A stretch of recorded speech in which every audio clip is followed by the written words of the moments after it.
Hello po ulit mga kamami, mga kadadi. Happy beautiful day po kasi hindi na po maulan.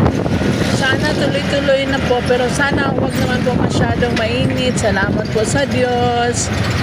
Meron din po ulit kaming meron kaming delivery ngayon. Salamat sa Diyos.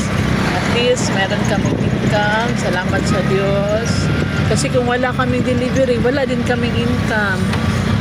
Kasi yung trabaho namin on a daily basis yung sahod. So, araw-araw yung sahod namin. Para siguro yung amo namin hindi mabibigatan. Kaya inaaraw-araw niya.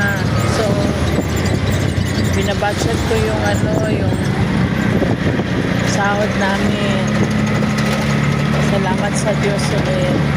Pupunta ko kami ngayon sa Kabadbaran, dito sa Caraga Region. Nandito po kami sa kasalukuyan, dito sa Ampayon. Yan po ang way papuntang Davao. Yan po.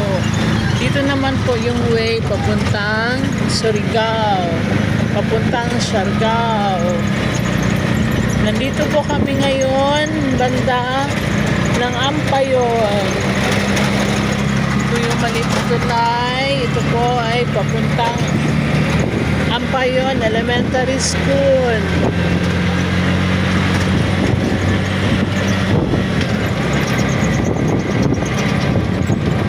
Ito po yung Ampayon Elementary School.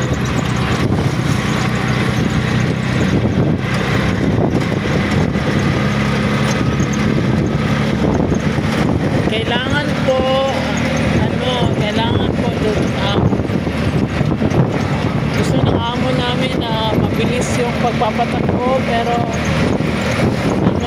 kailangan po sakto lang kasi mahirap na, kailangan mag-ingat. Mamaya ulit. Nakabalik namin sa Butuan guys, gikan mi sa Kabadbaran. Karon sa tulay, sa Magsaysay.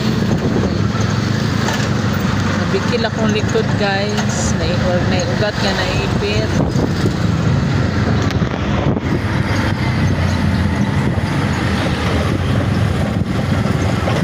Salamat sa Diyos, is safe nga pagbiyahe Lord. Salamat sa pag-protect namo. Salamat sa Ginoo nga nakapanood to namin.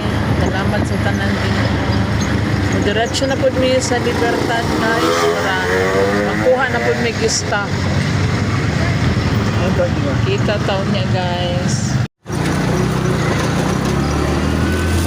Ay, pang na pa.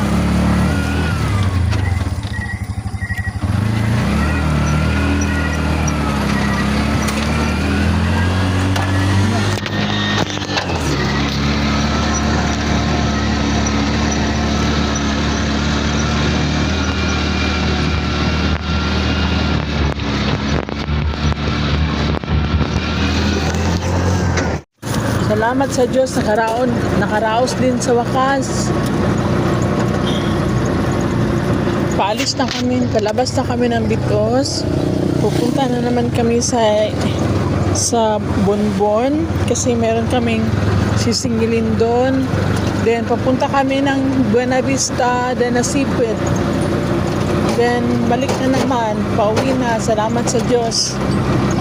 Sa naway gabayan kami sa buong araw ng pagsisikap, paghahanap buhay. Salamat sa Diyos.